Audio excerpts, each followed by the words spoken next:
Assalamu alaikum warahmatullahi wabarakatuh. Hope you're doing well. It's a beautiful, gray, rainy day, so it's nice and snuggly. And I wanted to catch up on all my hunting magazines, news articles about people in America who have defended themselves against criminals with their Second Amendment right. Islam does not forbid men or women from tools of self-defense, and some people in their culture, they like women to kind of be victims of things and not really have strength.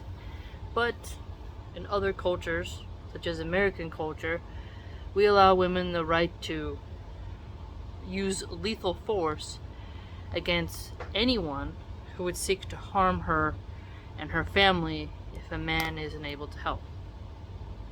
And oftentimes it's men who are aggressing upon women. Now, this was actually an older issue from January 2021, but it has news stories from 2020. Okay? On October 11th, 2020, 3 males forcibly entered a Monroe, LA home, wearing hoodies and brandishing firearms while demanding money from a man inside the home. When the victim refused, one of the armed intruders struck him several times on the head with his gun. During the commotion, the victim yelled for a female resident who was asleep in the bedroom.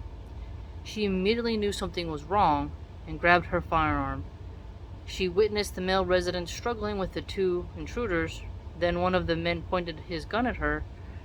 She fired multiple shots, hitting one aggressor in the abdomen. All 3 suspects ran from the home, got into a nearby car, and sped away. It goes on to say that they caught 2, but a third got away, and they were charged with possession of a firearm by a convicted felon and aggravated burglary. What I liked about this is a woman was a hero of the day. There's this tendency, especially in the red pill manosphere circles, to make women seem like they're retarded people, like they're just really incompetent, useless, degraded, fragile bunny rabbits. But here we see that this woman was competent. She acted quick, and she was able to fire multiple shots and get those suspects out of there. And the male victim asked for help.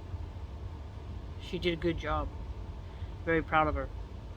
On the next story, in Las Vegas, Nevada, Metropolitan Police 911 dispatch received a call in the early morning hours of November 6, 2020, claiming that a man had been shot inside a condominium complex. Upon arrival, police and medical personnel found one man suffering from multiple gunshot wounds and another suffering from multiple stab wounds. During their investigation, police concluded that the men were roommates, and one of them started acting delusional and appeared to be on drugs when he grabbed a knife and started stabbing the other man. Fearing for his life, the stabbing victim ran to his shotgun and shot the knife-wielding man, striking him several times and killing him. A third female roommate reported the incident to the police. So what do you see here? A person is stuck with a crazy roommate. Crazy roommate uses drugs. Man has a firearm to defend himself from someone who's wielding a knife. Another example of why people have to be allowed to own lethal weapons, because you never know when someone's going to go buck wild. And liberals want to legalize, tax, and regulate all drugs. This means there will be more drugs in circulation. This means more people will find themselves having to deal with a drug addict. Now, liberals also want to defund the police, so this means you'll have less cops ready to answer your calls. You're going to have to handle it yourself, and liberals want to also take away your gun rights and restrict them heavily, while also restricting and censoring gun education channels and whatnot. So what you see here is they want to put you around drug addicts, they want you to not have a way to defend yourself, and then not have enough police to help you as well, right? Gonna send a social worker to your house when you're bleeding out. So here is just another example of someone who found themselves in an unfortunate situation and had to do the best they could. The last one, actually, the third one, the third one, we got one more, was a man who was in Colville, Washington. He was checking his trail cameras, and a pack of wolves were like hovering 30 yards out, and they started getting closer. He couldn't chase them off, so he had to end up firing some rounds at some, killed one wolf, and the sheriff actually said that anyone who goes into the woods should be comfortable and confident when they go out, because there's lots of cougars and bears and aggressive wolves. So another example of, we want to protect the wildlife, but we also have to protect ourselves from the wildlife, right? Because you're allowed to hunt, but we also have to maintain the predators, but with the predators comes responsibility, right? So that's very important for animal conservation and life preservation. This one is a very common thing that happens, sadly, was that a jewelry store owner in Hamtramck, Michigan, had to defend himself during an attempted armed robbery. The suspect entered the jewelry store, charged the owner, and stabbed him in the head. The stabbing victim was able to get his firearm and shoot the intruder 4 times. So, jewelry store thefts are extremely common, and if you're gonna own a nice business like that, you need to be ready, okay? Especially in times of economic hardship. The elites want to have places they can shop, and with that, there comes responsibility upon the store owners to protect their customers, protect their communities, and their lives, okay? So, when we hear like a jewelry store owner being able to be allowed to have a weapon, most sane people are like, wow, that's good. Now, theft has been going up because of the TikTok trends where people walk into restaurants, take food, and leave.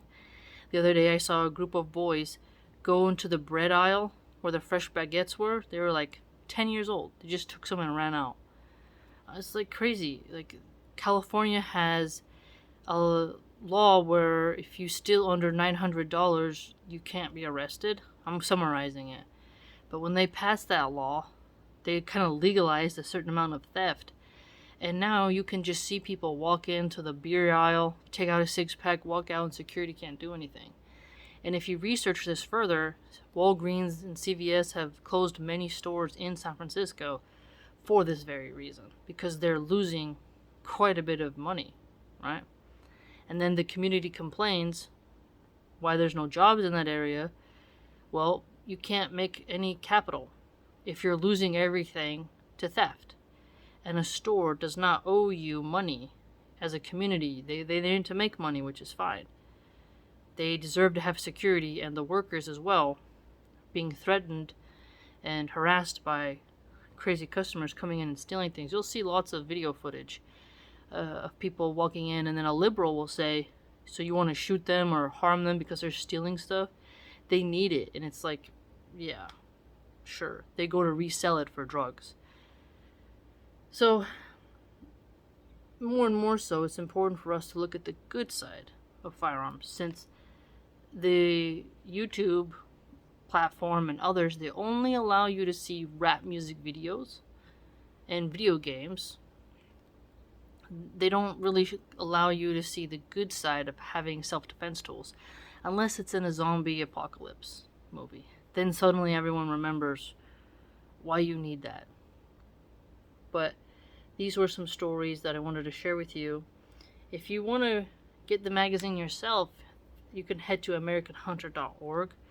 It's really nice having a physical magazine, because all digital stuff isn't cool. And at least this way you don't get a bunch of pop-up ads. I mean, there's still ads in here, but nothing you want to buy.